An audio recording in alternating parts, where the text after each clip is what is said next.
வீட்டு பெண்களுக்கு இந்த வீடியோ சமர்ப்பணம். 5 முக்கிய குறிப்புகள் உங்க வீட்டை ரொம்ப ஈஸியா ஹேண்டில் பண்றதுக்கு.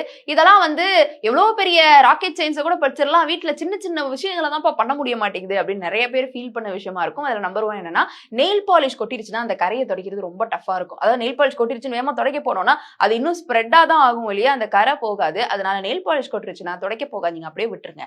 காஞ்சதுக்கு அப்புறமா நல்ல ஒரு பழைய பெர்ஃப்யூம் ஏதாவது இருந்துச்சுன்னா எடுத்து அதை ஸ்ப்ரே பண்ணிட்டு அதை தொடச்ச உடனே அது சீக்கிரமா காஞ்சிரும் அப்படின்னு சொல்றாங்க. நம்பர் 2, கேஸ் பர்னரை கிளீன் பண்றது ரொம்ப டஃப்பான டாஸ்கா இருக்கும். அப்ப நீங்க என்ன பண்ணணும்னா, ஒரு சிறிய டப்பால பேக்கிங் சோடா மற்றும் வினிகரை சேர்த்து அதுக்குள்ள இந்த பர்னரை போட்டு வச்சிருங்க. கொஞ்ச நேரம் கழிச்சு பொங்கி நுர வரும். அந்த மாதிரியான டயத்துல கொஞ்சமா வாஷிங் லிக்விட் மற்றும் லைம் நீங்க புளிஞ்சிருங்க. வாஷிங் லிக்விட் இன் சென்ஸ், நீங்க இந்த பாத்திரம் கழுவுற லிக்விட் வச்சிருந்தீங்கன்னா, சோப்பு வச்சிருந்தீங்கன்னா அதை நீங்க போட்டு அதை கொஞ்ச நேரம் ஊற வைங்க. அதுக்கப்புறமா கொஞ்ச நேரம் கழிச்சு நீங்க பிரஷ் வச்சு தேய்ச்சிங்க அப்படின்னா அந்த பர்னர் மேல இருக்கக்கூடிய அழுக்குகள் எல்லாமே சரியா போயிடும். நம்பர் 3, இந்த இஞ்சி பூண்டு விழுது நீங்க அரைச்சு அதை எடுத்து ப்ராசஸ் பண்ணி வைக்கிறது ஒரு பெரிய டாஸ்கா இருக்கு அப்படின்னு ஃபீல் பண்ணீங்கன்னா, இஞ்சி பூண்டை அரைச்சு அந்த விழுது எடுக்கிறதுக்கு பதிலா நீங்க இந்த கிரேட் பண்ணாலே அதுல இருந்து வரக்கூடிய அந்த ஒரு எசன்ஸையே எடுத்து நீங்க யூஸ் பண்ணலாம். அதாவது அரைக்கிற மாதிரியா அதே மாதிரியே இது ஒரு எஃபெக்டும் கொடுக்கும். அதை விட இன்னும் கொஞ்சம் டேஸ்டாவும் உணவுகள்ல அமையும் அப்படின்னு சொல்றாங்க.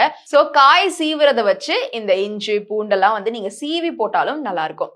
நம்பர் 4, முட்டை ஓடு, அதாவது அவித்த முட்டையுடைய ஓடை உரிக்கிறது ரொம்ப டஃப்பான டாஸ்கா நிறைய பேருக்கு இருக்கலாம். அப்படி இருக்கிற பட்சத்துல நீங்க வேக வைக்கும் போது கொஞ்சமா எண்ணெய் சேர்த்து வேக வச்சீங்க அப்படின்னா முட்டையுடைய ஓடை உரிக்கிறது ரொம்ப ஈஸி. அதோட சேர்த்து அதை கட் பண்றது, நீங்க கத்தி வச்சு கட் பண்றதுக்கு பதிலா நூலை கட்டி இப்படி இழுத்தோம் அப்படின்னா அது ரொம்ப ஈஸியா கட் ஆகும். நம்பர் 5, எலுமிச்சை பழத்தை நீங்க புளியும் பொழுது அந்த சீட்ஸும் சேர்ந்து அந்த தண்ணியில விழுகுது அப்படின்னா நீங்க என்ன பண்ணணும், ஒரு ஜல்லிக்கரண்டி எடுத்துக்கோங்க. அது மேல நீங்க புளிஞ்சு விடும் பொழுது அந்த சீட்ஸ் எல்லாம் மேலேயே இருக்கும், ஜூஸ் மட்டும் கீழே வரும். இந்த மாதிரியான குட்டி குட்டி ட்ரிக்ஸ் எல்லாமே ரொம்ப யூஸ்ஃபுல்லா இருக்கும் நான் நம்புறேன். இந்த வீடியோ உங்களுக்கு பயனுள்ளதா இருந்ததா அப்படின்ற உங்களுடைய கருத்துக்களை கீழே கமெண்ட் பாக்ஸ்ல என் கூட ஷேர் பண்ணலாம்.